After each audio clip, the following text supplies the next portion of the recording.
ഇത് ഒരു ചേച്ചിയും അനുജത്തിയും ചേർന്ന് നടത്തിയ അസാധാരണമായ ജീവിതയാത്രയുടെ കഥയാണ്. വേദനകളും ദുരിതങ്ങളും താണ്ടി തെളിനീർ മഴ പെയ്യിച്ച വേറിട്ട കഥ. രണ്ടുപേർ ചേർന്ന് ഒരു ലക്ഷ്യത്തെ പിന്തുടർന്നാൽ എന്ത് സംഭവിക്കുമെന്നതിൻ്റെ സാക്ഷ്യം.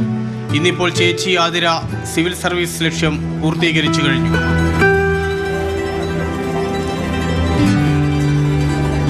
അപ്പോൾ റിസൾട്ട് വന്നപ്പോൾ എനിക്ക് അമ്മൂൻ്റെ അടുത്ത് ഞാൻ ആദ്യം പറഞ്ഞത്. അപ്പോൾ എനിക്കറിയില്ല, എനിക്ക് ഭയങ്കര സന്തോഷം. എനിക്കത് എക്സ്പ്രസ് ചെയ്യാൻ പറ്റാത്തത്ര സന്തോഷം. എന്നെക്കാൾ കൂടുതൽ അമ്മൂൻ്റെ അടുത്ത് സന്തോഷം. രണ്ടാൾക്കും ഒരുപാട് ഹാപ്പി ആയിരുന്നു. അപ്പോൾ എനിക്ക് തോന്നുന്നത്, എനിക്ക് എൻ്റെ അമ്മൂന് ഒന്നും കൊടുക്കാൻ പറ്റിയിട്ടില്ല. എനിക്കാണെങ്കിൽ കുറേ കാര്യങ്ങൾ ചെയ്തു തന്നിട്ടുണ്ട്.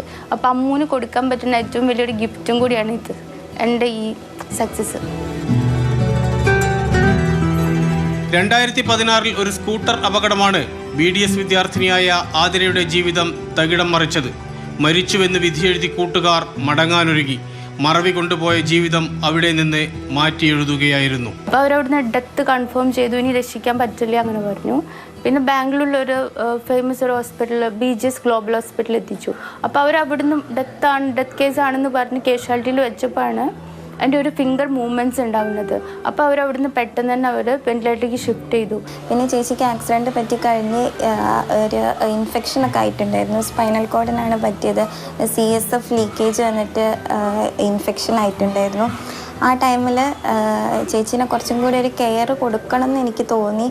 ആ ടൈമിൽ തന്നെ ഞാൻ BC സൈക്കോളജി അവിടെ ഡ്രോപ്പ് ചെയ്തിട്ട് BC നഴ്സിങ്ങിലേക്ക് വരുമായിരുന്നു. അപ്പോൾ ഒരു 2 years എനിക്ക് ഹെഡ് ഇഞ്ചുറി, എനിക്ക് മെമ്മറി ലോസ് ഉണ്ടായിരുന്നു. അപ്പോൾ എനിക്കത് കറക്റ്റായിട്ട് ഓർമ്മയില്ല, ഒരു 2 വർഷത്തെ. പക്ഷെ അനിയത്തി അവളെ സൈക്കോളജി എല്ലാം ഒഴിവാക്കിയിട്ട് ആളെന്നെ ഒരുപാട് ഹെൽപ്പ് ചെയ്തിട്ടുണ്ട് നഴ്സിങ്ങിലേക്ക് എടുത്തിട്ട്. എനിക്ക് യൂറിൻ ബാഗ് ഞാൻ യൂസ് ചെയ്തിരുന്നു. അപ്പോൾ മെയിനായിട്ട് ആ കത്തീറ്ററൊക്കെ ആളാണ് എനിക്ക് ചേഞ്ച് ചെയ്തിരുന്നത്. പിന്നെ എനിക്ക് ബെഡ് സോർ വരാതിരിക്കുക ആൾ ഒരുപാട് എന്നെ കെയർ ചെയ്തിട്ടുണ്ട്. പിന്നെ ഫിസിയോതെറാപ്പി, എനിക്ക് ലെഗ്സ് എല്ലാം മൂവ്മെൻറ്റ്സ് കൊടുക്കുന്നതൊക്കെ ആളാണ് എനിക്ക് എല്ലാ കാര്യങ്ങളും ചെയ്തു തരുന്നത്. പിന്നെ നഴ്സിംഗ് ആയതുകൊണ്ട് തന്നെ ആൾക്ക് ഇപ്പം ഞാനിപ്പോൾ രാത്രിയൊക്കെ ഞാൻ കുറേ നേരം ഇരുന്ന് പഠിക്കുക. അപ്പോൾ ഒരു 2 hours കഴിയുമ്പോൾ എൻ്റെ അടുത്ത് പറയും, ചേച്ചി കുറച്ച് നേരം സ്ട്രെയിറ്റ് ആയിട്ട് കിടക്കണം, അങ്ങനെ ഇല്ലെങ്കിൽ ബെഡ് സോർ വരും. അപ്പോൾ എൻ്റെ അടുത്ത് ആൾ നിർബന്ധമായിട്ട് എന്നെ കൊണ്ടുപോയി കിടത്തിക്കാറുണ്ട്. അങ്ങനെയൊക്കെ ഒരുപാട് എന്നെ സപ്പോർട്ട് ചെയ്തിട്ടുണ്ട്.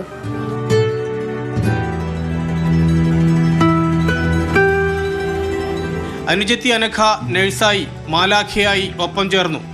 ചേച്ചിയെ പരിചരിച്ചു. വെറും പരിചരണമല്ല, വീണിടത്തു നിന്നും കൈപിടിച്ചു, പതിയെ പതിയെ ഉയർത്തിയെടുത്തു. തളർന്നു പോകുമ്പോൾ അനഘയൊരു പാട്ടുപാടും. ആതിരയത് കണ്ണിൽ നോക്കി ഏറ്റുവാങ്ങും. ചേച്ചി ആദ്യമൊക്കെ എന്തെങ്കിലും ചെയ്തു കൊടുത്തിട്ട് താങ്ക്സ് പറയായിരുന്നു. അതൊക്കെ കുറച്ച് ഫോർമലായില്ല. അപ്പം ഞാൻ പറഞ്ഞു കൊടുത്തെന്നാൽ ഈ പാട്ട് പാടിയതെന്ന് പറഞ്ഞിട്ട് എന്തെങ്കിലും ചെയ്തു കൊടുത്തിട്ടുണ്ടെങ്കിൽ ആ പാട്ട് പാടാൻ പറയും. നഴ്സെന്ന് പറയുമ്പോൾ അഭിമാനം തന്നെടാ, ഇത്രയൊക്കെ ചെയ്യുന്നതിൽ കഴിവില്ലേ പറ്റുമോ, ഡോക്ടറുടെ കണ്ണും കൈയും എന്നെന്നും ഞങ്ങളിലെ ആശുപത്രി തന്നെ അങ്ങ് ഓടുമോ, തലയുയർത്തി പറയട്ടെ ഞാനും ഒരു നഴ്സാണ്. നഴ്സെന്ന് പറയുമ്പോൾ ഞാൻ ഭയങ്കര ഹാപ്പിയാണ്.